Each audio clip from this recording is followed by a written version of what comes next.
റസൂലുള്ളാഹി സ്വല്ലല്ലാഹു അലൈഹി വസല്ലം. ത്യാഗത്തിൻ്റെയും സ്നേഹത്തിൻ്റെയും ഈ പുണ്യദിനം സന്തോഷവും സമാധാനവും നിറയട്ടെ എന്ന പ്രാർത്ഥനയോടെ എല്ലാവർക്കും എൻ്റെയും കുടുംബത്തിൻ്റെയും ഒത്തിരി സ്നേഹം നിറഞ്ഞ വലിയ പെരുന്നാൾ ആശംസകൾ.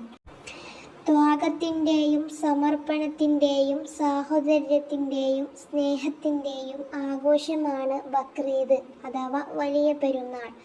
ഇസ്ലാമിക കലണ്ടറിലെ ദുൽഹജ്ജ് മാസത്തിലെ 10ാമത്തെ ദിവസമാണ് ബക്രീദ് ആഘോഷമാക്കുന്നത്.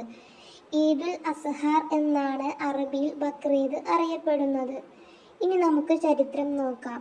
ഒരിക്കൽ അല്ലാഹു സുബ്ഹാനഹു വ തആല ഇബ്രാഹിം നബി അലൈഹിസ്സലാമയുടെ സ്വപ്നത്തിൽ വന്ന് എന്താണോ നിനക്ക് ഏറ്റവും പ്രിയങ്കരമായത് അത് ത്യജിക്കാൻ പറഞ്ഞു.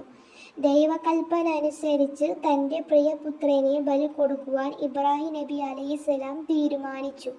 പ്രവാചകൻ ഭക്തിയിൽ അല്ലാഹു പ്രീതിപ്പെടുകയും തുടർന്ന് തൻ്റെ ദൂതനായ ജിബ്രീൽ അലൈഹിസ്സലാമിനെ ഇബ്രാഹിം നബി അലൈഹിസ്സലാമയുടെ അടുത്തേക്ക് അയക്കുകയും ചെയ്തു.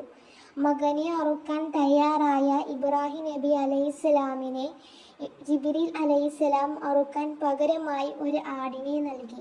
ഈ സംഭവത്തിൻ്റെ സ്മരണ പുതുക്കാൻ വേണ്ടിയാണ് വിശ്വാസികൾ എല്ലാ വർഷവും പെരുന്നാളിന് ബലി അർപ്പിക്കുന്നത് എന്നതാണ്. ഇൻഷാ അല്ലാഹ് നമുക്ക് എന്തായാലും ഒരു തക്ബീർ ചൊല്ലിയിട്ട് അവസാനിപ്പിക്കാം. അല്ലാഹു അക്ബർ അല്ലാഹു അക്ബർ അല്ലാഹു അക്ബർ ലാ ഇലാഹ ഇല്ലല്ലാഹു അല്ലാഹു അക്ബർ അല്ലാഹു അക്ബർ വലില്ലാഹിൽ ഹംദ് അല്ലാഹു അക്ബർ അല്ലാഹു അക്ബർ അല്ലാഹു അക്ബർ ലാ ഇലാഹ ഇല്ലല്ലാഹു അല്ലാഹു അക്ബർ അല്ലാഹു അക്ബർ വലില്ലാഹിൽ ഹംദ്. ഇൻഷാ അല്ലാഹ് ദുആ വസിയത്ത്.